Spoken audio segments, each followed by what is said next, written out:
密宗戒，根斷14大業，14根本戒。金剛部密成事在年部，皈依三寶，聞、思、修，誦經守5戒的過程中，謹慎遵行，慎免教戒。本着菩薩不為功德而布施，自有功德不可思議，自有功德在未來的精神，為菩提事業如是奉獻而行持，不得退轉，否則斷根。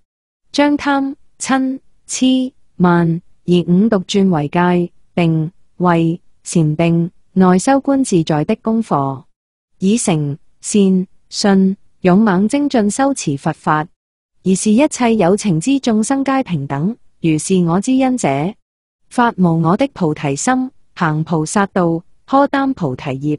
在此基礎上，才可以進入密乘，皈依上師及三寶。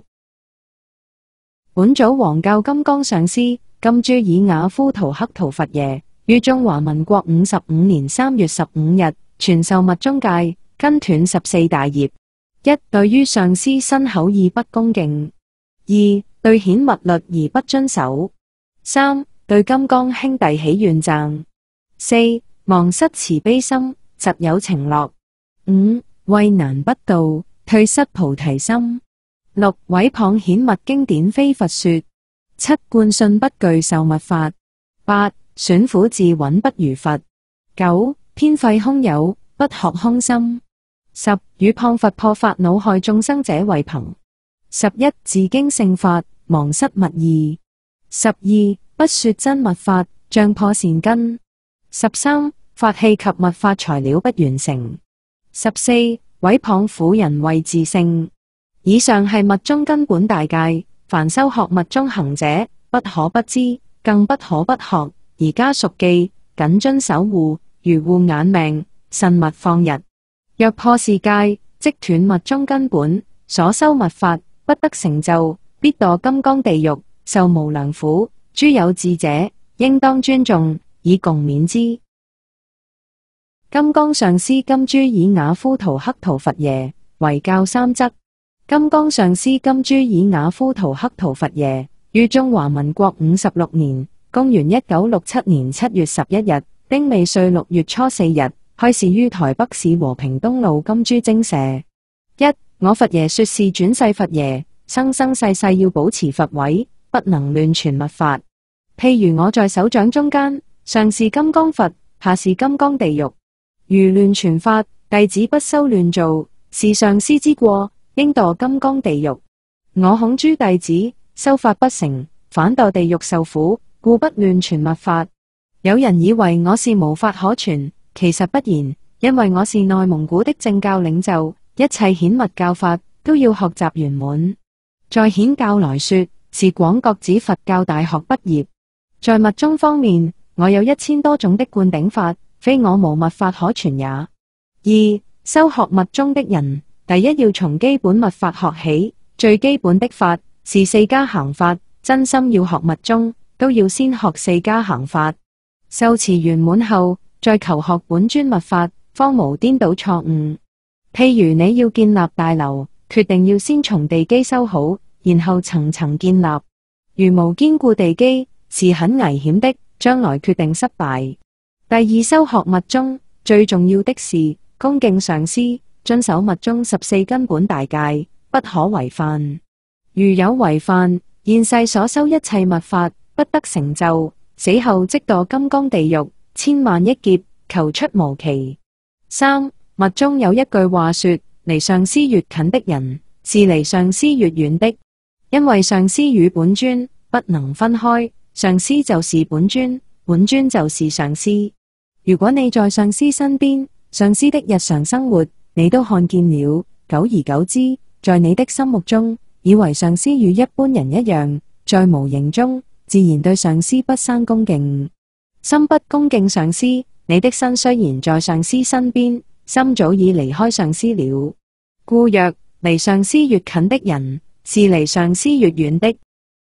這期視頻就專門分享14根本戒，準備或已經接受密法灌頂者，一定要學習此密乘14條根本戒。不曾且不打算接受密法灌頂者，請勿密乘14條根本戒，密中的見解與修法有各種各樣的分類，比如寧瑪派的修法就分為馬哈瑜伽、阿魯瑜伽和阿解瑜伽三種不同的瑜伽，其他派別又有其各自的分類方式，但不論何種教派嘅何種分類，所有藏密教派一致承認14條根本戒是所有無上密中共同的誓言，無論僧德受過何種無上密中的灌頂，都必須手持該戒律。當然，在此14條戒律的基礎上，不同的灌頂又有不同的戒律。大圓滿有大圓滿特有的戒律，大幻化網有大幻化網特有的戒律，時輪金剛有時輪金剛特有的戒律。無論其他戒律如何，所有的戒律都是以此戒為前提的。上次我們根據榮森班智達的觀點，講了入密的5個次第，其中有2條都與戒律有關。第一是入於壇城而接受灌頂，第二是受戒。此處再次重申一片有關受戒與護持戒律的問題。現在很多地方灌頂極其瘋魔盛行，無論國內國外都是如此。不管哪裏有灌頂，都會招來許多因言而至的信眾。但令人遺憾的是，在灌頂之時卻往往沒有強調密乘戒。接受灌頂者也從未考慮過在灌頂之後還需要付出什麼的問題。雖然灌頂有不可思議的重大意義，但是如果草率地接受灌頂之後又不嚴格護持戒律，就會造成極大的危害。所以灌頂的結果也是有利有害的。因此講明密乘戒至關重要。首先，無論在接受什麼灌頂之前，都應當對與所接受的灌頂相應的戒律了了於心，反覆權衡掂量，看自己是否能守護。如果有困難，就應考慮是否該知難而退。比如大幻化網有5條根本戒與10條之分戒，如果在了解之後認為自己不能做到，就不要接受該灌頂。居士戒與密乘戒相比，其後果並不是那麼嚴重，但我們在接受居士戒時都要慎重地作出選擇。對於密乘戒，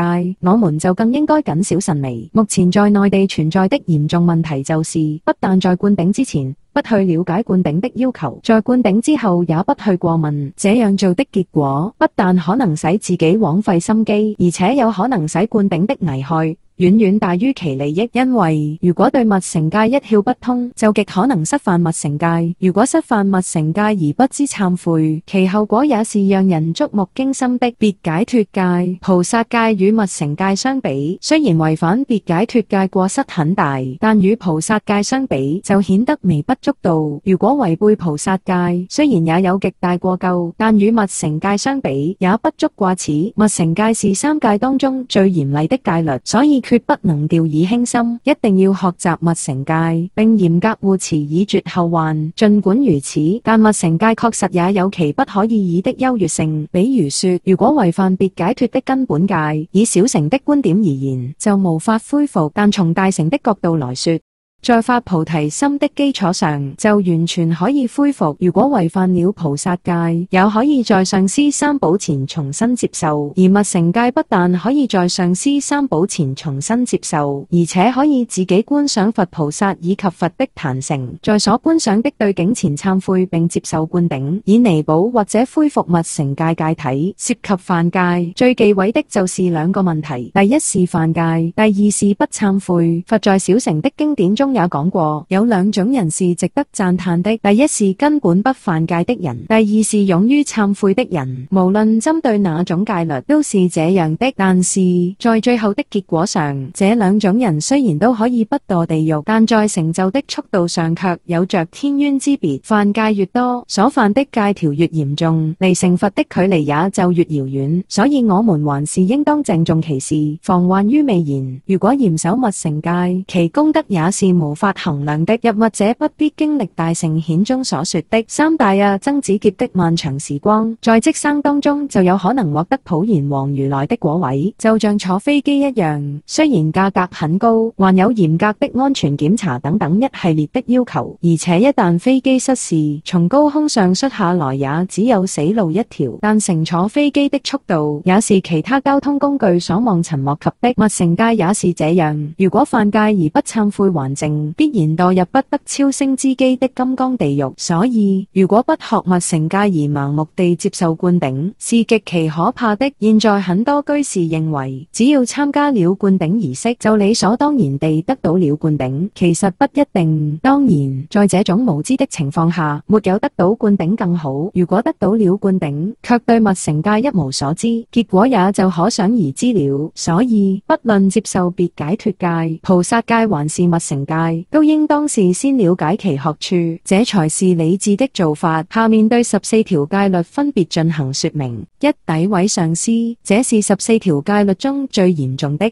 首先，我們應當了解什麼是上師。關於上師的概念，有些不同的提法。在很多密宗的論點中講了6種上師，一般引導誓言灌頂師、籌懺師與令解心續師，以及竅訣傳承6上師。其中，引導師為引入法門的上師，誓言灌頂師為賜受灌頂的上師，籌懺師為懺悔罪業的上師，令解心續師為傳授密乘續部的上師，竅訣傳授師為傳授修法竅訣的上師，一般傳承上師為守得法因的諸大善知識。在大幻化網等續部的解釋中也講了這6種上師，但並沒有說詆毀6種上師都會有相同的結果，而各種觀點的不同也正在於此。寧瑪派雖然承認對此6種上師都不能詆毀，但並沒有明確地說詆毀這6種上師中任何一種都會違犯此戒。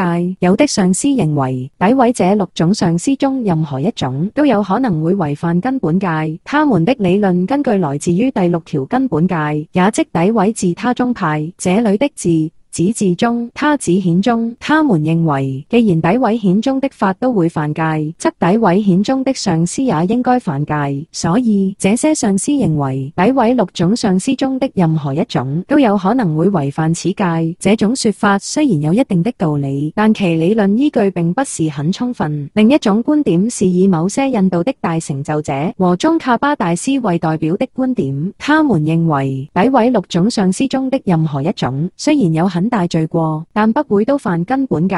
此戒所指的上師，是指賜予灌頂、講解密宗續部與竅訣的3恩德上師。因此，歸納各大觀點的共同之處，可以得出結論：詆毀3恩德上師是肯定犯戒的。在很多經論中之所以單獨列出3恩德上師，至少說明詆毀這3種上師的後果，比詆毀其他上師更為嚴重。不論觀點如何，顯宗的律經在遇到此類問題時，是以最保守的要求為準繩的，所以我們在這個問題上也應參照最嚴格的要求執行，即不毀謗所有的上師，包括顯宗的上師，這是最安全的方法。如果毀謗了任何上師，都應以違犯根本戒的要求來進行懺悔。在戒律方面，千萬不要隨意輕率，還是越保守越好。對這些上師有何種行為就算犯戒呢？關於這一點，經論上比較明確，所以也就沒有爭執，大家的觀點都是一致的。所謂詆毀，是指無論從世間的角度認為上師人品不好，沒有學問等等，還是從出世間的角度認為上師戒律不清淨，沒有智慧，沒有禪定力等等，認為自己已經超勝於上師。犯戒的限度就是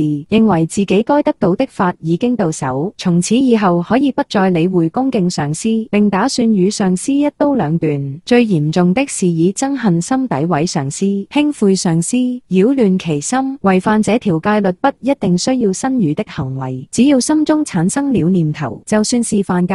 其他戒條不一定這樣要求。還有一種情況就是，雖然認為上師是有功德、有修正的，但是對我不公平，或者某些地方做得不盡如人意，在上師讓自己做某些事情的時候，自己不想做，繼而產生憎恨心等等。如果有這樣的看法，雖然沒有犯根本戒，但還是有一定的過失。在這種情況下，即使你精勤修習並獲得了一定的成就，也會因此而簡斷的。所以應該幡然悔悟，厲力懺悔。我們都知道，金剛道友之間有憎恨心都是很嚴重的，更何況是對境極其嚴厲的上師呢？大家在這個問題上一定要防微杜漸，千萬不要做出讓自己追悔莫及的事情。所以為了預防犯戒，密宗3番5次地提醒大家，一定要在依止上師之前，再三地進行觀察，以防止出現嚴重的後果。即使在顯宗方面，雖然要求不是這麼高，但最好還是採取謹慎的態度。在已經建立師徒關係以後，無論出現什麼情況，無論上司如何顯現，我們都只能看上司的功德，而不能觀察其過失與不足。這也是目前內地所存在的最嚴重的問題。現在有很多缺乏智慧的人，一聽說哪裏有灌頂，就蜂擁而往，根本不去了解刺受灌頂上司的背景及人品。等到灌頂過後，很快發現上司的種種毛病，就不計後果地進行毀謗。該觀察的時候如盲似聾，不該觀察的時候卻睜大雙眼，吹毛求疵，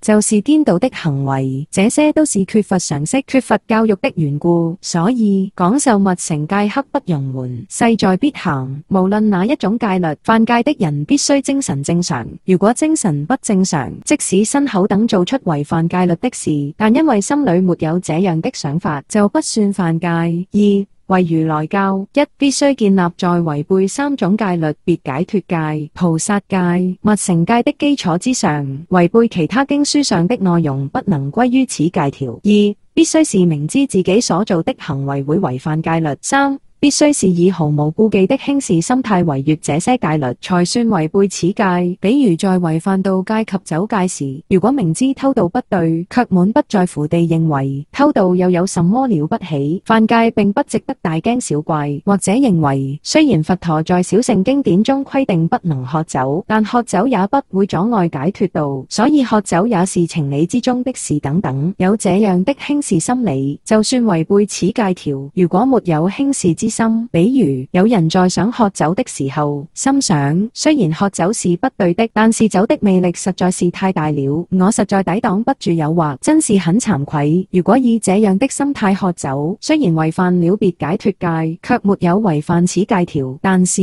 如果有輕視的念頭，即使是別解脫戒中最輕微的戒條，比如過午不食，如果認為此戒並不可怕，繼而膽大妄為，就犯此戒條。三、憎恨道友：寧瑪派的觀點認為，凡是入密乘者都稱之為金剛道友，都是犯戒的對境；而對在同一上師前接受灌頂的道友犯戒，其結果就更為嚴重。但是作為道友必須具備密乘戒，如果對方已經失去密乘戒，就不屬於金剛道友。怎樣做就算是犯戒呢？如果僅僅有憎恨心，但是並沒有打罵的行為，是不會犯根本戒的。但在憎恨心的前提下，只要有打罵中的任何一種行為，都算犯戒。這裏所指的罵，必須是在對方已經聽見，並且了知自己在遭受辱罵的條件下。如果對方沒有聽見，比如耳朵失聰，也不算是犯根本戒。別解脫戒中也有類似的規定，比如犯妄語戒，也必須對方能夠聽見。如果對方聽不見，也不算犯戒。如果沒有憎恨心，只是出於利益對方的目的，就像母親打兒子一樣地打罵道友，就不算犯戒。因此犯戒的界線是：一、對境為密乘道友；二、對方具有密乘戒；三、明知對方是密乘道友及具有密乘戒；四、在憎恨心的挾持下，並具備打罵的行為；五、如果罵對方，必須對方能聽見並聽懂。如果其中一個條件不具備，雖然有過失，但不算犯根本戒。四、捨棄慈心。犯戒的對境為任何一個眾生，而不是指所有的眾生。也就是說，哪怕僅僅是對一個眾生捨棄慈心，都應當算犯戒。我們也知道，要對所有的眾生都捨棄慈心是很難的。無論多麼兇狠惡毒的人，都會有慈悲的對象，比如自己的父母、子女等等，所以這裏指的是任何一個眾生。這條戒是比較容易違犯的。不能駕馭自心的凡人，只要一冒火，在喪失理智的情況下，就會犯此戒條。怎樣算是捨棄慈心呢？如果發願，即使我有朝一日能夠度化他，能夠利益他，也對他置之不理，或者是希望某一個眾生遠離一切快樂，行時遭受痛苦，有這樣的憎恨心態，就算捨棄慈心。平時吵架打架，雖然會有暫時的憎恨心，但不一定會這樣發願。只有極其下劣兇狠的人，才會有這種念頭。犯戒的界線有兩條：一、對方是任何一個生命；二、不需要任何行為，只要有這樣的發心就足夠了。小乘的經典中認為，生起一念貪心，其罪過遠遠超過100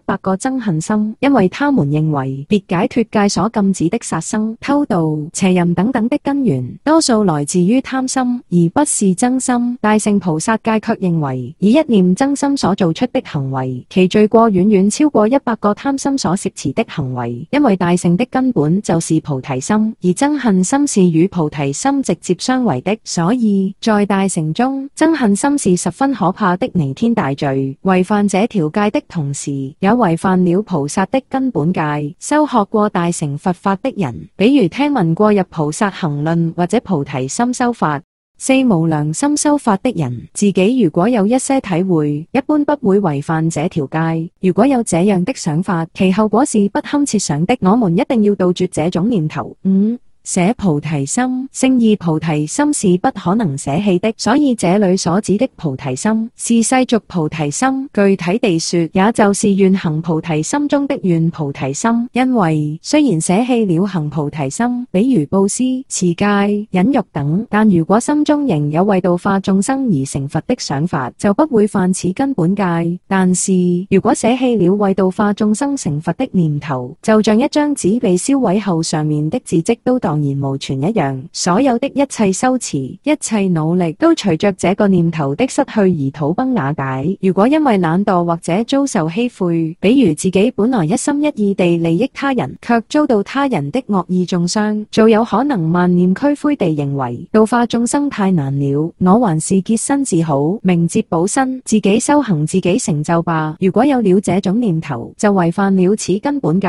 在大乘中並不忌諱盜、淫、妄等行為，在經書中有很多與此有關的公案。如果純粹是為了他人，不含有絲毫的自私自利心，就可以在這些方面有一些開許。普賢上師言教中也多次提到過類似的例子。行為上的犯戒並不可怕，最可怕的是自私心。如果心裏藏着自私心，一心只為自己打算，那麼大乘佛法的根源就已經從根本上斷絕了。捨棄願菩提心來自於自私心，自私心越嚴重，就越可能放棄願菩提心。我執並不是最可怕的，在有了凡夫的我執以後，如果能發誓，我就是要去度化眾生，我就是要去利益眾生，無論我具有多大的能力，我現在就要去做，這就是很好的，所以我執並不可怕。如果隱藏在精進修五加行、努力放生背後的目的，不是為了眾生得到安樂，只是為了一己私利，為了今生來世的善報，這種發心在大乘佛教中就像毒品一樣可怕。無論這種念頭出現於何處，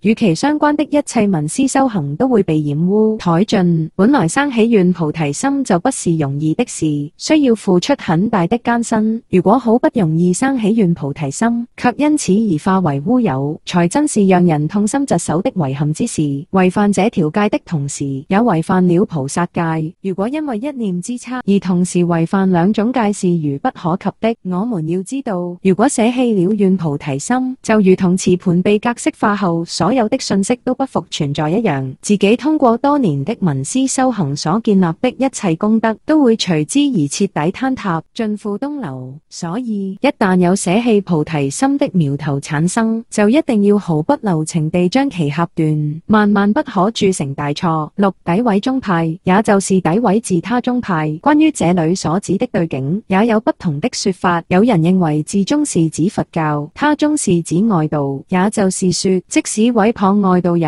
算違犯此戒。另一種說法認為，自宗是指密宗，他宗是指顯宗，在自他宗派中不包括外道。這兩種說法中的第二種是正確的。由此可見，此戒的對境是指自聲聞道至大圓滿所有大小乘的佛教，但不包括外道。關於外道，經書中也講過，眾生的根器是千差萬別、參差不齊的，趨入解脫的途徑也是五花八門的。我們不能控制別人的信仰，強迫所有的人通通都來學佛教、學密宗。所以，如果沒有度化他眾的必要，是不能任意毀謗踐踏其他宗教的，這雖然不是犯根本戒，但卻有着極大的危害。比如，如果在修密法的同時毀謗外道，本來可以在極短的時間內，比如1-2年內獲得成就，卻因為隨意毀謗外道，而使解脫的時間一再拖延10年、20年，甚至拖至後世。什麼樣的行為就可以稱為詆毀呢？如果對某個教派具有憎恨心，或毫無根據地信口雌黃，說某教派的教理不是佛所宣講的，比如認為某部經典不是佛宣說的等等。當然，如果你有確鑿的、有說服力的證據，可以證明你的看法，那麼站在實事求是的角度上，說出你的觀點倒也無妨。但是，如果隨意言說諸如密宗並非佛所宣說之類的語言，即使他沒有灌頂，沒有吹入密宗，不會犯密乘戒，但也有很大過失。如果有了密乘戒，就無疑已經犯戒了。詆毀他宗是否需要對方聽見呢？有人認為可能需要對方聽見，但在這一點上，我們沒有看到明確的根據，所以無論在對方是否能聽見的場合，我們都應當注意，不可詆毀其他宗派，絕對不可謗法，否則後果不堪設想。論點是否屬於對境的範疇呢？如果是正確的論點，比如中論、入菩薩行論等等，雖然屬於論點，但其真正的含義與佛所說的沒有差別。如果隨意毀謗這些論點，說其見解是一派胡言等，也違犯此戒。如果只是開玩笑，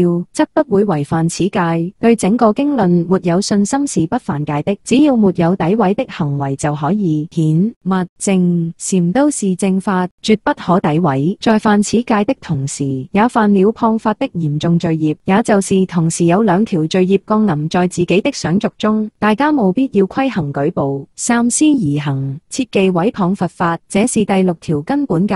7、泄露秘密。所謂秘密，是指其他不了解密乘見解的人不能接受的、密宗不共同的觀點、修法、行為。這樣的做法並不是指密宗有什麼不可告人的缺陷和錯誤，害怕被他人了知。但眾生的根基是不同的，在時機沒有成熟的時候，向某些人透露密宗的一些超勝其他宗派的不共見解，反而會導致他人的反感。木秀於林，風必吹之。古往今來的歷史也說明了這一點。一些深奧的法門在剛剛傳播於世時，往往會遭受他人的誤解。比如大乘佛法剛剛出世的時候，一些聲聞道見識淺薄的比丘就竭力反對，認為大乘教法完全是標新立異，根本不是佛所宣說的。內地的禪宗剛剛誕生的時候，也是四面楚歌，眾多的抱殘守缺者都認為其見解純粹是故弄玄虛。同樣，在密宗剛剛出生於世的時候，也曾面臨過個別顯宗修行人的反對。在藏地也是一樣的，中觀應成派、時輪金剛、大圓滿法剛剛流傳於世的時候，都遭到過不同程度的風霜雨雪，面臨過重重疊疊的艱難險阻，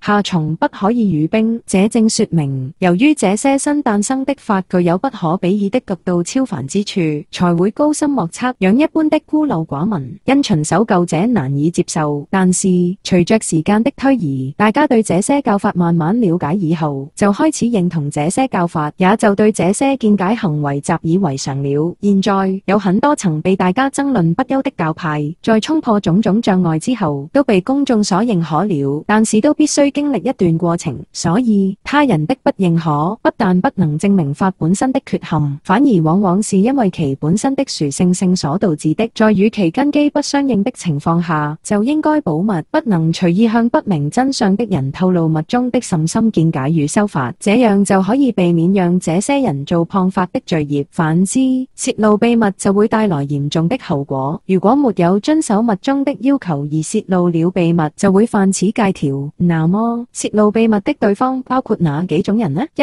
沒有得過任何灌頂的人。二、如果泄露秘密之後，對方因不能接受深奧的觀點，有可能產生邪見的人。三、雖然得受過灌頂，但只得過寶瓶灌頂的人，只能為其傳授相應的生起次第修法，類似圓滿次第，大圓滿的修法就不能為其傳授。四、失毀密乘根本戒卻不願懺悔的人。當然，如果失壞了密乘戒，卻願意誠心懺悔的人，不在此範圍內。另外，在以下6個條件都具備的情況下，才會違犯此戒。一、泄露秘密的對方必須是以上所講的4種人之一。二、對方必須生起邪見。三、明知對方會生起邪見，如果因為自己事先沒有料到對方會生起邪見，而對方卻生起了邪見，也不會犯此戒。四、對方必須聽懂。五、沒有特殊需要，比如傳法對象中的大多數都能嚴護戒律，依教奉行，只是個別人的根基還不太相應。在此情況下，為了大多數人的利益，也可以考慮針對多數人而傳授密法。六、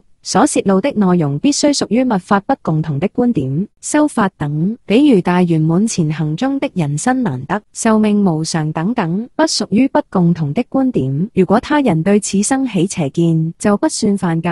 我們都沒有他心通，不能對他人的想法動若觀火，只有通過別人的表情來判斷對方是否已生起了邪見。這條戒雖然不是很容易違犯，但是如果隨意對毫無密法基礎的人講說甚深見解，也有可能會犯此戒條，大家還是應當引起足夠的重視。八、詆毀五蘊。密宗認為身體是五方佛的壇城，一切都是清淨的。如果有人認為身體是不清淨的，是無常的，不可能是五方佛的壇城，在這種情況下就會詆毀五蘊。戒律中認為言子供佛、絕食、過午不食等等都違犯此戒，但這並不意味着我們不能守持八關齋戒，不能以手指供佛，為了佛法、為了修法而承受苦行。密宗也是極力讚歎的。密宗也有不淨觀的修法、無常的修法，雖然這些表面上看起來有一些矛盾，但根本的問題在於，如果持這樣的態度，五蘊的本體雖然是五方佛的壇城，但在凡夫的境界中卻是由康莊的血、肉骨骼、皮膚、膿液等組成的。雖然這只是一種幻覺，但從眼耳鼻舌所感受到的現象角度來看，的確是無常，是不清淨的。修不淨觀和苦行也是佛說的方便，就不會犯密乘戒。但是如果認為從聖義諦究竟實相的角度來觀察，身體也不可能是佛的壇城，這種觀點肯定是不了義的，是佛陀針對某些人的根基而言的。事實並非如此，這種想法已經與密宗的根本觀點背道而馳了。在此基礎上詆毀五蘊、摧殘身體，則犯此戒。有關此戒的界線，在有些經書上講得不是很明確，只是片面地宣講苦行。自殺是犯密乘戒，但自殺是否一定犯密乘根本戒呢？不一定。如果認為身體不是佛的壇城，在此基礎上自殺，則違犯密乘戒。如果只是因為一時想不開而自殺，雖然有罪過，具備了殺死一個人的一半的罪過，因為不是殺他人，而是殺自己，所以不具備殺一個人的完整罪過，但與犯密乘根本戒毫無瓜葛，所以沒有犯失此戒。這是第八條根本戒。九、於法生疑。這條戒律與第八條有相似之處，犯戒的對境也就是外境自身所攝諸法。密宗認為無論外境還是自身，都是本來清淨的，是佛的壇城。所謂五蘊也就是五方佛。如果認為從聖義諦的角度來觀察，諸法也不可能是佛的壇城，這是佛為了度化某些眾生而採用的權巧之說，實際上並非如此。即使對密乘觀點持懷疑態度，也算是犯戒。所謂懷疑包括兩種情形，因明宗是這樣劃分的，比如說有為法是無常，針對這個立宗，進而產生兩種懷疑：一、有為法是無常嗎？也許是。二、有為法是無常嗎？可能不是。如果對密乘的觀點產生第二種懷疑，就會犯戒。在學密法之前，很多人對密乘的觀點根本不懂，也就談不上犯戒。只是在了解密乘的觀點之後，繼而生起懷疑，則違犯此戒。在沒有精通密乘的觀點之前，如果認為雖然我現在對密乘的理論不能理解，但這是佛的觀點，既然是佛的觀點，就應該是正確的。在將來聞思了密乘的經典以後，我會慢慢明白的，就不會犯戒。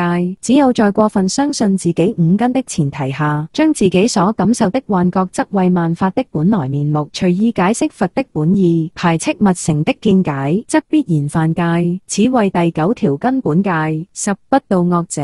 犯戒的對象即惡毒者，包括三寶上師怨敵兒、破誓退物反抗者、入罪會裂害眾生、成具世敵為造罪，以及三惡趣眾十。對於這10種有情，如果具備了道化的能力條件，卻沒有付諸實施，就算犯戒，像我們這些一般的凡人，根本沒有度化他眾的能力，佛也不會勉為其難，強迫我們去度化。所以這不是針對我們而言的，但也並不是說我們絕對不會犯此戒條。對於傷害金剛上師、毀滅佛法、傷害很多眾生的人，我們雖然沒有能力度化，但必須在表面上遠離他們，也就是說在身語方面不能親近他們。當然，心裏還是應該發菩提心。在菩薩的境界中，雖然這些人做作了種種惡業，但並不是敵人，而是可憐的大恩父母，所以決不能從心底裏捨棄慈悲。如果不但沒有度化，而且在外表上也與他們十分親近，發表面上身語的慈悲心，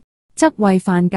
有一點需要強調的是，如果是為了保護佛法和眾生的利益，使他們改邪歸正，而與這類人有身語方面的接觸，則沒有罪過。此戒有2個層次，其一是針對具備降伏能力的成就者而言，如果沒有度化惡毒者，則為犯戒；其二是針對普通的學密者，如果對10種惡毒者在表面上也與他們融洽相處，親密無間，發表面上身語的慈悲心，則為犯戒。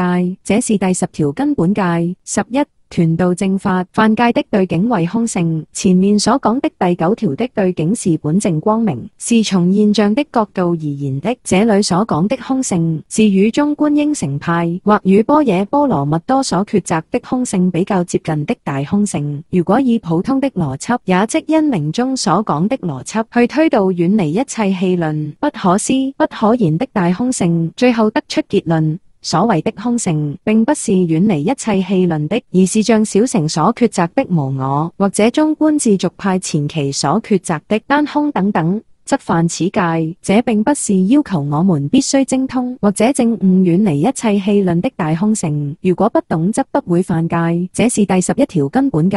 12令信是驗，也即遮止他人的信心。犯戒的對境即是對三寶，特別是對密法具有信心的人。如果當事人通過一些手段，比如口中言說不中聽的語言，以身體奮力毆打等等來侮辱他人，以達到阻礙他人信心的目的，使其心生厭煩，退失信心，離密成道，則犯此戒。違犯此戒必須具備4個條件：一對境為有信心的眾生；二必須是為了阻礙信仰，令其退失信心而故意採取手段。如果沒有動機，只是在無意間使他人對大乘法等生起厭惡，不算犯戒。三僅有發心不會犯戒，必須有身語的行為。四他人退失信心的結果已經成立，正常的學佛者一般不會犯此戒，但是因為教派之間的爭鬥，偏袒之心極為爭勝的人有可能會違犯此戒，所以還是應該引起重視。這是第12條根本戒。13不受聖物。所謂聖物即誓言物，誓言物有2種：一受用誓言物；二使用的誓言物如鈴、杵、天靈蓋等法器。如果認為受用誓言物極為骯髒，或者認為使用鈴杵手印等是多此一舉，實際上並不需要，只需修行即可。在此念頭攝持下而拒絕誓言物，就會犯戒。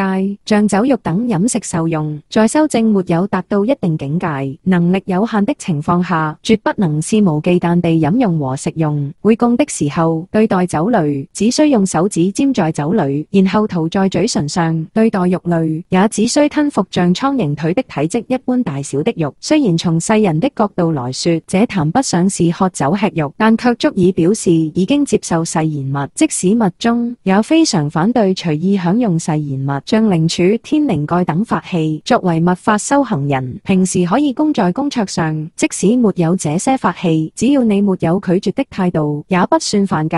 密宗所特有的甘露丸，雖然是用各種藥材製成，但其中也包含了受用用誓言物的成分，包括蓮花生大師等持明者的甘露。一般人在特定的時間，比如會供時接受甘露丸，就可以表示接受受用誓言物，也就不會犯此戒條。誓言物的接受方式是隨接受人的具體情況而定的。有兩種人可以不正式接受誓言物，第一種是初學者，即還沒有能力接受誓言物的人，對他們就不必強求。第二種是修行已臻頂峰階段的修行人，在他的境界中，肉和甘露與糖、水果等都是等同一味，沒有分別的。既然如此，就沒有必要接受誓言物，而處於兩者之間的修行人，就應該接受誓言物。之所以要接受誓言物，其目的是為了強行推翻我們從無始以來所建立的清淨與不清淨的分別念，通過此舉接受本來平等的觀念，對修行能起到促進的作用，最後達到證悟大平等的目的。作為初學者，因為接觸不到諸法的本來面目，根本無法了知萬法的本性。但是如果執着於自己的感官，認為受用誓言物不僅僅從現象而言，其本體也是不清淨的，就已經與物中的觀點大相徑庭，所以就會犯戒。這是第13條根本戒。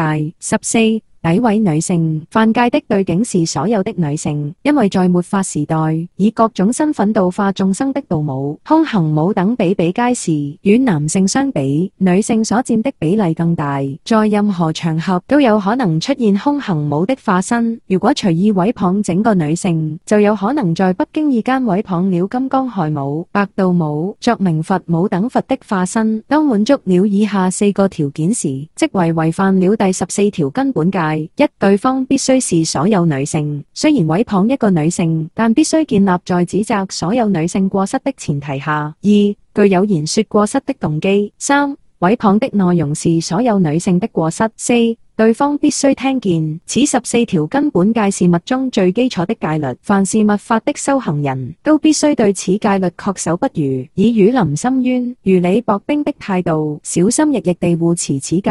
如果違犯，就應當懸崖勒馬，盡快懺悔。雖然懺悔的方法五花八門，但金剛薩埵的修法是最普遍、最殊勝的。其具體修法，在即將整理出的加行修法中有詳細說明。借助於該修法，在具備4力的情況下，洗心革面，悔過自身，就能將功折罪。無論犯了多麼大的罪業，都能徹底懺悔清淨。這也是密宗超勝之處的具體體現。要學習密宗，必須接受約束。當然，你所獲得的回報也是不可估量的。尊者慈誠羅珠堪布。